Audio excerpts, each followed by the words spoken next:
अभिधा का मतलब है बात को एकदम सीधे तरीके से कहना। अगर बात को एकदम सीधेपन से कहा जाए कि आपने जो कहा उसका वही मतलब निकल रहा है, कोई उसमें तामझाम नहीं है, तो बात को सीधेपन से कहना, एकदम सीधी बात कहना। जैसे इस समय 12 बजे हैं, ठीक, और इसका मतलब यही है कि 12 बजे हैं, कोई और मतलब इसका नहीं है। 12 बजने एक मुहावरा भी हो सकता है कि अरे तेरे 12 क्यों बजे हुए हैं, मुहावरा भी हो सकता है, लेकिन आप अभी सामान्य सेंस में कह रहे हैं कि इस समय 12 बजे हैं और 10 मिनट पहले 11:50 से 10 मिनट के बाद 12:10 होंगे, इस सेंस में कह रहे हैं। तो जहां कोई बात कही जाए और उसका वही अर्थ हो जो आप कहना चाह रहे हैं, उसमें कोई जरा भी अर्थ बदल नहीं रहा, उसको बोलते हैं अभिधा। और अभिधा सबसे साधारण तरीका है बात कहने का, सपाट बयानी कहते हैं, तो सपाट तरीके से बात कहना यानी अभिधा में कहना, ठीक है। अभिधा इतना सीधा है कि अगर अभिधा शब्द में आपने न लगा दिया अंत में तो हो जाएगा अभिधान। तो बताओ कौन बताएगा इसका मतलब क्या है? वो धान जो अभी भी हुआ है, वो नहीं। क्या बात है, सीधेपन से कही गई बात, वेरी गुड। क्या? हाँ, अभिधान का मतलब है नाम। आपका नाम क्या है? अब किसी को डराना ना, बोलना तुम्हारा अभिधान क्या है। सब जगह हिंदी साहित्य पढ़ के आए हो आप लोग अभी अभी आज जाके पूरे रूममेट से बता तेरा विधान बता, मैंने ये तो पता नहीं हीरो बन रहा है, आईएएस बनेगा, विधान पता नहीं अपना। तो आज से खेल शुरू कर दो, अभिधान का मतलब होता है नाम। अब एक सवाल ये किसी ने पूछा कई साल पहले, हिंदी कविता के इतिहास के प्रथम युग के लिए उचित अभिधान क्या हो सकता है, विचार करें। और कई लोग छोड़ के आ गए, उनको आदिकाल के नामकरण के नोट्स याद थे पूरे के पूरे, पर हिंदी साहित्य के प्रथम काल के अभिधान का प्रश्न नहीं तैयार था। क्या मामला फंसा? बस ये नहीं पता था कि अभिधान ही नाम होता है। इसलिए अच्छा शब्दकोश अगर आपके पास है तो एक दो प्रश्न आपके ऐसे ही कवर हो जाएंगे, क्योंकि आप समझ पाएंगे कि क्या पूछा जा रहा है। तो याद रखना है, अभिधान का मतलब नाम। लक्षणा और व्यंजना में थोड़ा सा टेढ़ापन आ जाता है बात कहने में। लक्षणा का मतलब मोटे तौर पर सरल भाषा में कहना हो तो मुहावरे,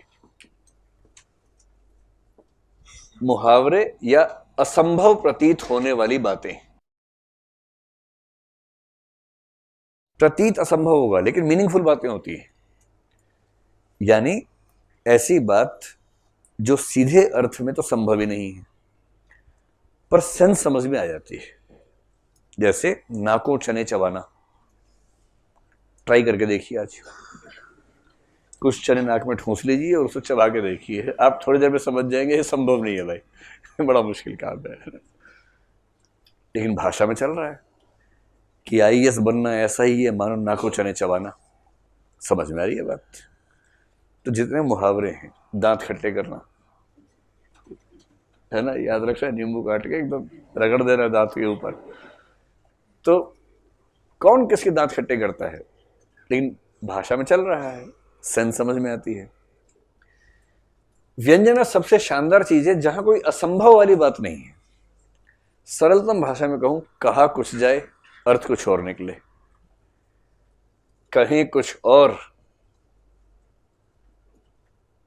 अर्थ कुछ और निकले।